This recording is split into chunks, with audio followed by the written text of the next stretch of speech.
Vote, क्या फायदा? Nation building. और हाँ, इसमें इतना टाइम भी नहीं लगता। ख्याल बदलेगा तभी तो देश बदलेगा।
हे तात, तुम बैठे हो मौन, स्पंदनहीन, निर्विकार। वैदेही का हरण हुए 1 मास बीत गए। 2-4 दिवस ढूंढकर, पशु पक्षियों से पूछकर, लताओं और पुष्प वृक्षों को अपनी व्यथा सुनाकर हो गए अचिंत।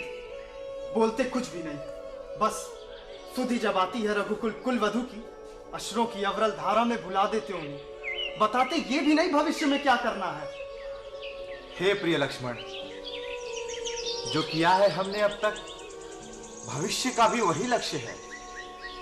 उद्देश्य मेरा वन में आने का नियोजित व स्पष्ट है।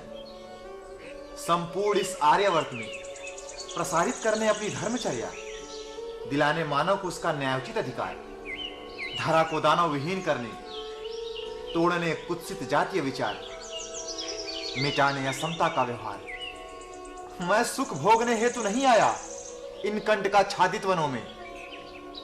जो रह रहे अभिशप्त दूरी सुपेक्षित अरण्य में, जी रहे हैं किसी भांति तिमिर में बनकर दलित, पहले उनका उत्थान करना है। दिखाना है ज्ञान ज्योति, करके शिक्षित और समर्थ बनाना है सबको पूर्ण मानव।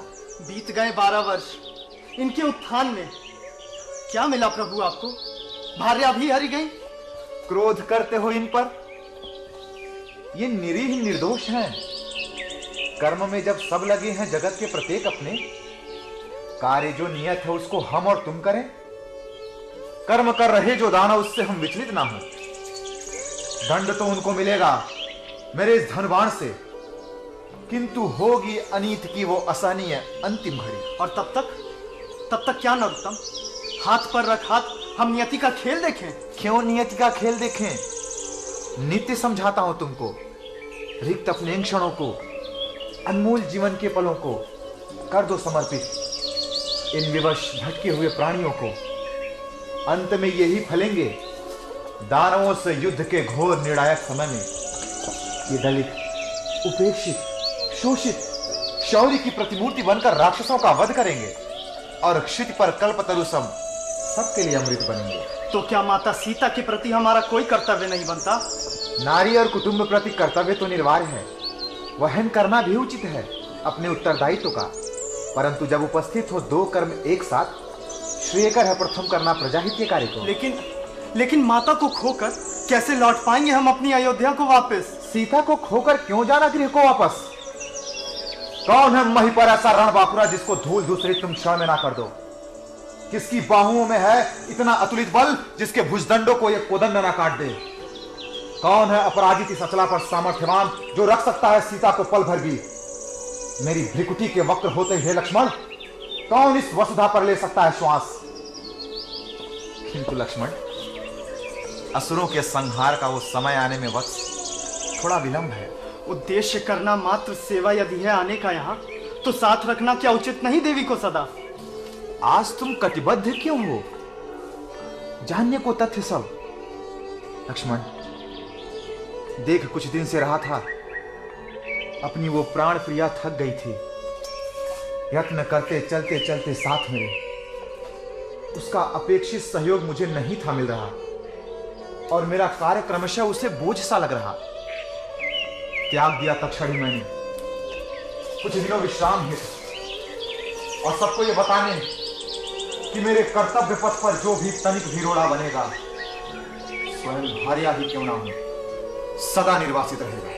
ये कैसा निर्णय स्वामी? किसी के अपराध को बताए बिना दे देना दंड, ये तो अन्याय है। मेरी योजना को अन्याय की संज्ञा मत दो लक्ष्मण। इसमें निहित है एक अन्य उद्देश्य भी। कुछ दिनों सीता विश्राम कर लेंगी और मेरा लक्ष्य अंतिम भी पूर्ण हो जाएगा। वध करना किसी निरपराध प्राणी का धर्मानुकूल नहीं है। हम जैसे मानव के लिए दैत्यों का संहार यदि अकारण कर दूंगा तो भेद क्या रह जाएगा मुझ में और उनमें। सीता तो निमित्त है मेरे उद्देश्यों की, बनती है कारण सदा प्रत्येक कर्म की। तो क्यों बैठे हो शांत? उठाओ ये प्रचंड धनुबाण, विकल होंगी माता अतिशय। छोड़ो धीरज और विश्वास, धरा को कर दो असुर विहीन। मिटाओ संतों का संताप, जगाओ धर्म ज्योति अखंड, दिखाओ मानव को सतरा। होगा, वो सब कुछ होगा लक्ष्मण जो तुम कह रहे हो। चिंतन अभी उसी का कर रहा था। मिले थे जटायु जब मरने से पहले, तो चर्चा उन्होंने भील वानरों की थी। ये वो जातियां हैं जो अब भी अशिक्षित परे सभ्यता से इन जंगलों में रह रही हैं। पहले उन्हें अपनी संस्कृति सिखानी है, शिक्षित कर उनको समता में लाना है, उनका उद्धार कर उन्हीं को संग ले, तब हम ढूंढेंगे खोई हुई सीता को। जान लिया मैंने सब आपके विधान को। आज्ञा क्या है प्रभु अपने इस भक्त के लिए? भ्राता से भक्त तुम कब से बन बैठे लक्ष्मण? भक्त तो हमारे इन जंगलों में छिपे हैं, उन्हीं को दिखाने तुम्हें ले चल रहा हूं।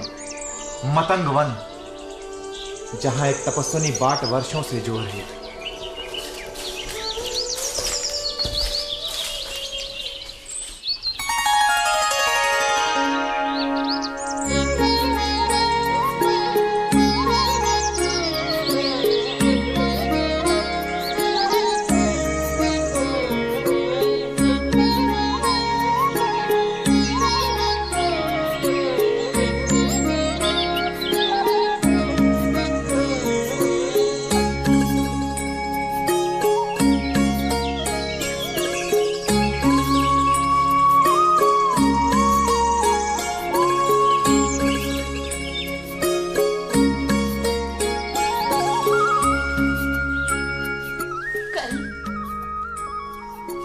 कल मुनिवर ने कहा था मुझसे शीघ्र ही श्री राम के आने की बात, और आज देखती हूँ कितनी प्रफुल्लित है संपूर्ण प्रकृति। पलाश के फूलों में डूबा है सारा वन। नववधू सी नखशिख श्रृंगार किए हुए हैं ये चारों दिशाएं।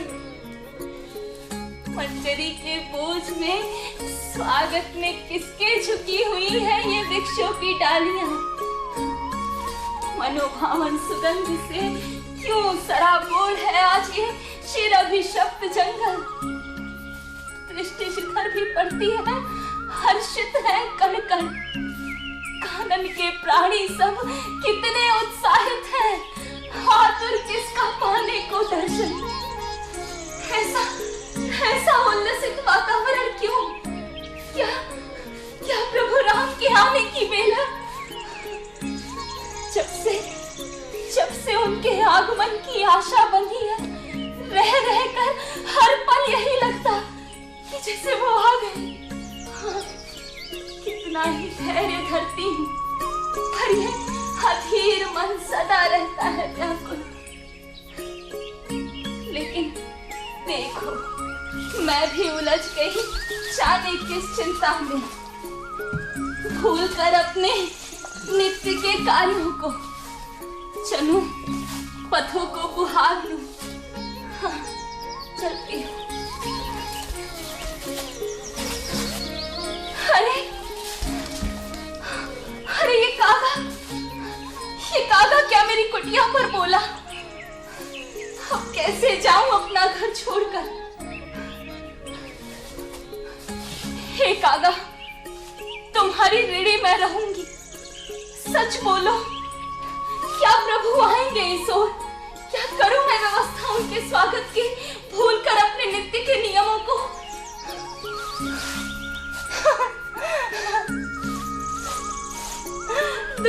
बुलाकर तुमने अपनी ये बोली आश्वस्त कर दिया मेरे संशयी डर को। अरे अब लौटूं कुटिया में, शीघ्रता से स्वच्छ करूं, इन पुष्पों को देख करके तो रख लूं। कितनी सुंदर हार बनाए हैं। हाँ मेरे प्रभु, ये पुष्प, हाँ ये भी सब ठीक है। अरे कंदमूल फलों को तो देख लूं। हाँ, टोकरी भर रखी है मेरे प्रभु। अरे हाँ ये चल, हाँ देखो तो, हाँ ये फलों को तो देख लो, टोकरी भर रखे हैं। अरे 2 हार रखने होंगे। हाँ एक तो स्वयं मेरे प्रभु के लिए, और दूसरे संभवतः संग उनके भाई हो। हाँ लेकिन जल्दी में ये हाथ ही नहीं चलते, रुक जाते हैं सोच करके उस क्षण को कि कैसे अर्पित करूंगी उन्हें इन प्रसूनों को। किंतु होकर के एक नारी भीलों के कुल की, दूर से ही रख दूंगी उनके पावन चरणों पर। पहनाने की चिंता में व्यर्थ ही पड़ी हूँ। अब तक तो ये सब तैयार हो गई होती, विलंब में विलंब होता जा रहा है। हाँ ये सब करते करते बहुत देर हो गई। चलो थोड़ा राह तो निहार लूं।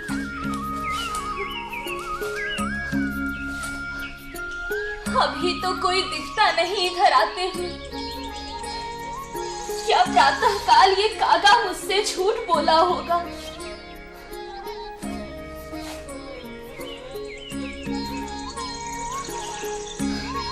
अरे वो देखो,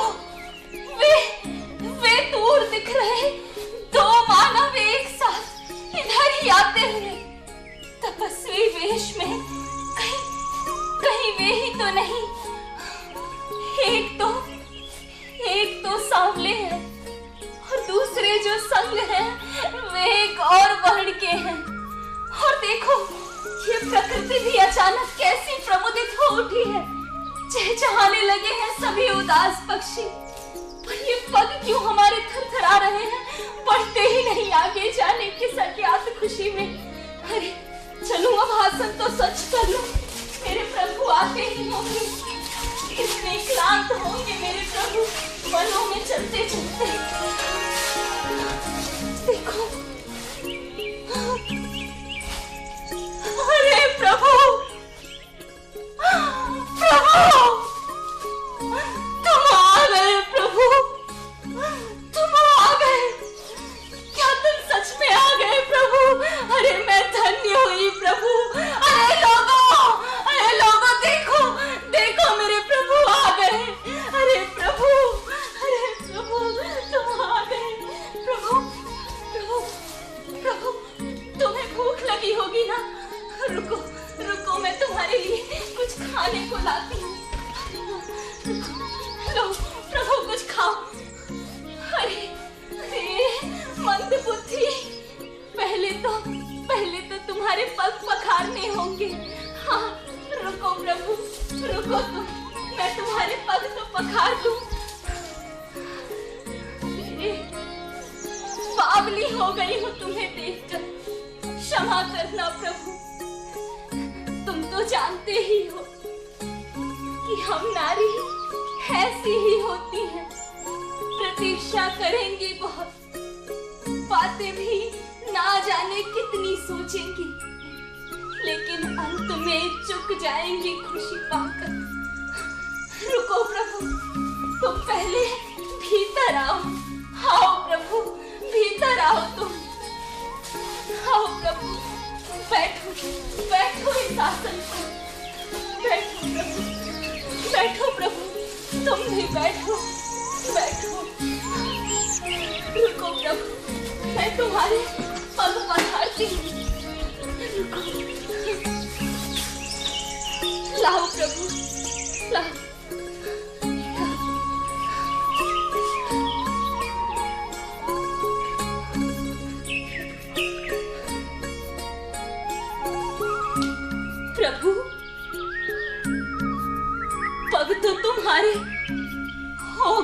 चोटिल बहुत, कंटकों में रहते रहते कष्ट तो होता होगा ना प्रभु मेरी इस दुष्टता पर, किंतु क्षमा करना, ये पग पखारना आवश्यक है मेरे लिए। हाँ, क्योंकि सुना है कि अपने इन पावन चरणों से नारी बना देते हो किसी भी अचेतन को। और अगर आज मेरी ये कुटिया भी नारी बन गई तो दो नारियों का कर्म तो तुम अवश्य ही जानते होगे। हम दोनों बस बातें ही करेंगी और विस्मृत करेंगी अपने आतिथ्य धर्म को प्रभु, आतिथ्य धर्म को। ओ प्रभु, तुम्हारे भी पग पखार देती। हाँ, लाओ प्रभु।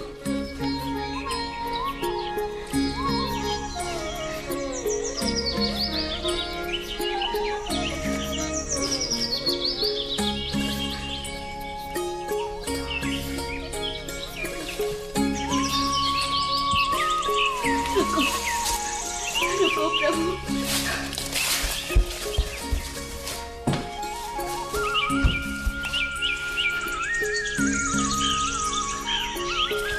प्रभु, पुष्प तो सुंदर मिलते नहीं इन वनों में, बस जो मिल पाए हैं उनको स्वीकार करो प्रभु, स्वीकार करो।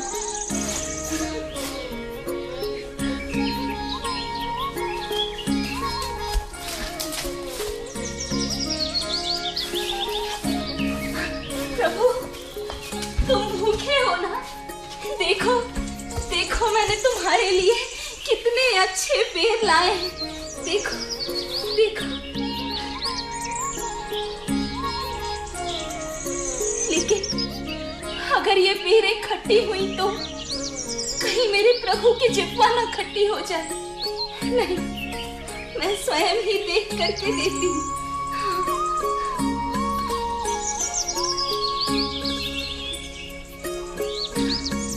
ये मीठा है। हाँ, लो प्रभु, खाओ इसे, खाओ इसे प्रभु। रसीले हैं ना प्रभु? हाँ प्रभु। ये कितना खट्टा है, इसे दूर फेंक दो।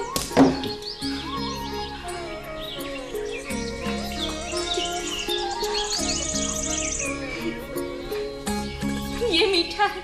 हाँ, लो प्रभु, तुम भी लो, लो प्रभु, खाओ, खाओ इसे।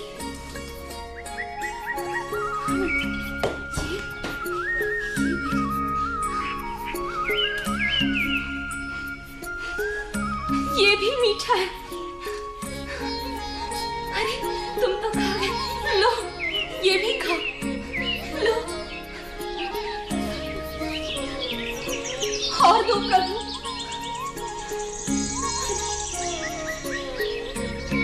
खाते क्यों नहीं? क्या बड़े भाई के सम्मुख खाने से डरते हो? या ये पेड़े तुम्हें नहीं भाती? अथवा मुझ निर्धन के हाथ बहुत मैले हैं। खाओ, खाओ प्रभु। मैं और पेड़ लाऊं? प्रभु, तुम्हें प्यास लगी होगी ना? रुको, मैं तुम्हें जल देती हूँ। अरे ये जल तो दूषित हो गया, अब दूसरा लाना होगा पीने के लिए। मैं शीघ्र ही नदी पर से जल भर करके लाती हूँ। तुम रुको प्रभु, मैं अभी आई। लक्ष्मण, तुम हो करके सज्ञान कर्म करते हो बड़े अक्षम। सभ्यता चले हो सिखाने, किंतु हो बड़े असभ्य। मेरी किस भूल पर आप इतने रुष्ट हैं? त्याग कर वात्सल्य अपना कटु वचन कह रहे हैं। प्रथम तो स्मरण करो उस दिन की बात को। त्याग दी है भार्या मैंने दलित सेवा के निमित्त। दूसरे यदि तुमको नहीं है शिष्टता का ज्ञान, तो देखकर ही सुधारो अपने कुटिल स्वभाव को। इतने कठोर मत होइए। मैं दास हूँ चिर आपका, निर्बुद्धि हूँ, वाचाल हूँ, पर जो भी हूँ अंतःकरण से भक्त हूँ मैं आपका। भक्त कहना दास कहना है बहुत सरल वत्स, पर निभाना दायित्व सारे जग में है अति कठिन। आप आज्ञा तो दीजिए। बस इसी एक आज्ञा के तुम सदैव रहते हो उत्सुक। देखूंगा उस दिन असुरों से युद्ध के समय तुम अकेले क्या कर पाओगे। अकेले क्यों प्रभु, आप भी तो होंगे मेरे साथ। जब मेरे आदर्शों पर तुमको नहीं है चलना, तो मेरे सदृश अजय कैसे बन पाओगे। आने वाले युग में कौन देगा साथ तुम्हारा, जब तुम समझते ही नहीं किसी की भावना। रण में दैत्यों की अपरिमित सेना होगी और तुम असहाय बने उन्हें मौन देखना। भ्रम में मत रखिए तात, कारण तो बताइए। अभी जब शबरी खिला रही थी बेर, तो फेंक क्यों रहे थे उसे चुपके से। उसके लिए आप इतने क्रोधित? देख नहीं रहे थे, वे सभी झूठे थे। मैं तो विक्षोभ से जला जा रहा था। उस जड़ बुढ़िया को इतना भी ज्ञान नहीं। बस एक शब्द इससे अधिक मुंह से निकला तो शाप से मेरे निष्प्राण हो जाओगे लक्ष्मण। कब से समझा रहा हूं, बुद्धि में पाषाण है। आतिथ्य को स्वीकारना भी तुम्हें नहीं आता, बस हर समय दंभ में अनर्गल प्रलाप। अरे जानते इतना भी नहीं कि मैं हूं केवल भक्त का। क्षमा, बारंबार क्षमा। जान लिया वे बेर झूठे जानकर खाए थे प्रभु ने। मैं भ्रमित था, मोह में था, दे ना सका साथ उस क्षण। अब भूल कर अपराध मेरा, तुम दया तो करो मुझ पर। दीन इतना मत बनो लक्ष्मण, भक्त भी हो भ्राता भी हो। हर विपत्ति में साथ तुम रहे हो सर्वदा। उपकार कोटिक है तुम्हारे, उससे उऋण मैं कैसे होऊंगा, पर मन में जो अनकही है उसे अवश्य कहूंगा। अभी जो तुमने दलित के प्रेम का अपमान किया है, उसकी भावना को झूठ की संज्ञा दी है। आएगा एक समय ऐसा भी, रण में दैत्यों के समक्ष मृत्युशैया पर श्वास जब तुम गिनोगे आखिरी, तब बनेंगी ये ही बेरे अंततः संजीवनी। और आगे के युगों में, भविष्य के किसी भी काल में, जब जब उपेक्षा होगी दलितों और शोषितों की, अग्रसर वो समाज होगा निश्चित ही पतन पथ पर। और उन्नति तभी करेगा जब चलेगा साथ मिलकर।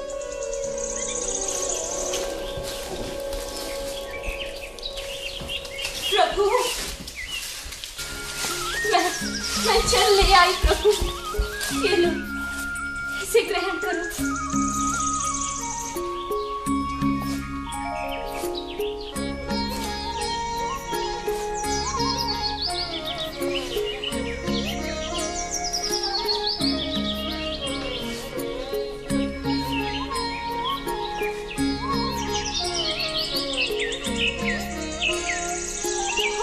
और लाओ प्रभु।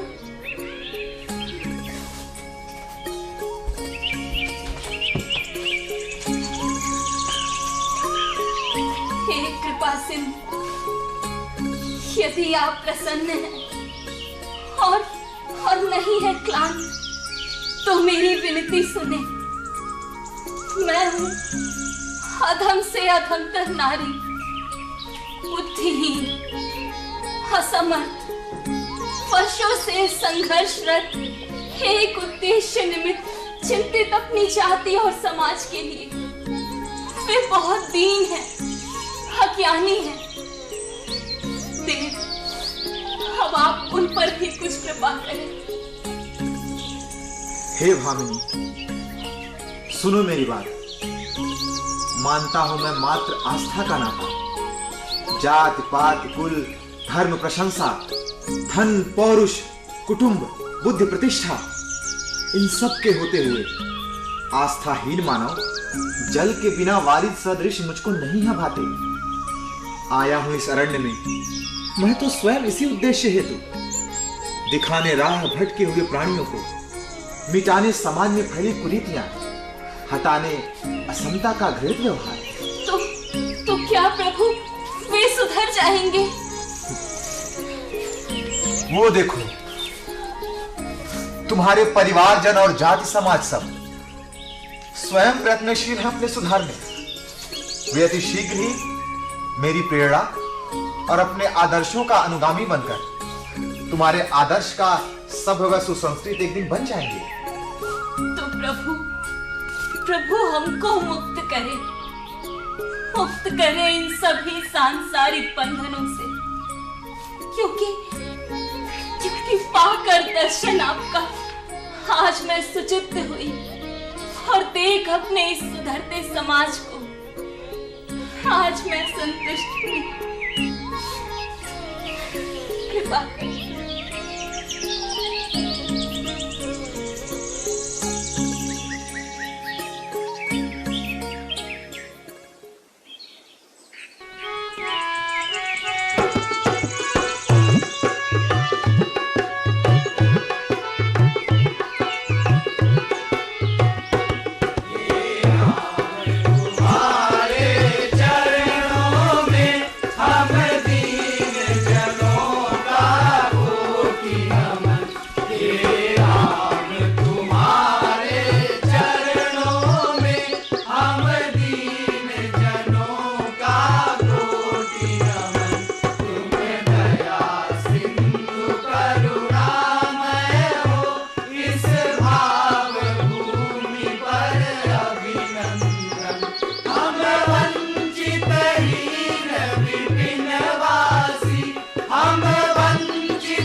आते हैं एक ऐसा शो जो आपको साथ में जोड़ता है ओपन माइक विद म्यूजिक। आप तो बेवफा सितमगर नहीं, आपने किस लिए मुंह उधर कर लिया।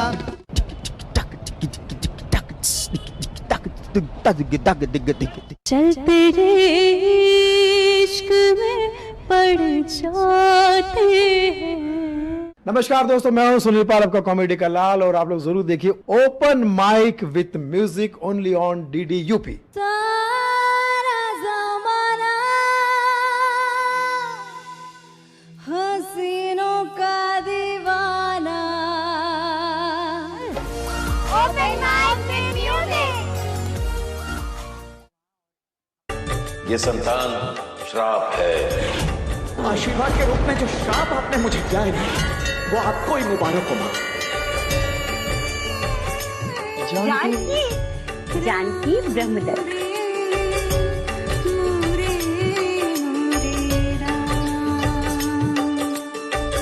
ये जीवन तो दे हो दाता, मेरा करम तू मेरा करम है।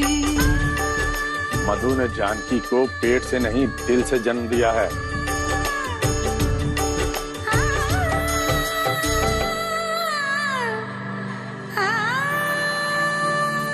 देखिए जानकी सोमवार से गुरुवार रात 8:30 बजे, पुनः प्रसारण प्रातः 10:30 बजे। सिर्फ डीडी नेशनल पर, देश का पहला चैनल, देश का अपना चैनल। फ्रीडम फाइटर्स की कहानियां दिखाएंगे दूरदर्शन पर हर रविवार सुबह 11 बजे। क्रिश, ट्रिश और बाल्टी बॉय सिर्फ डीडी नेशनल पर।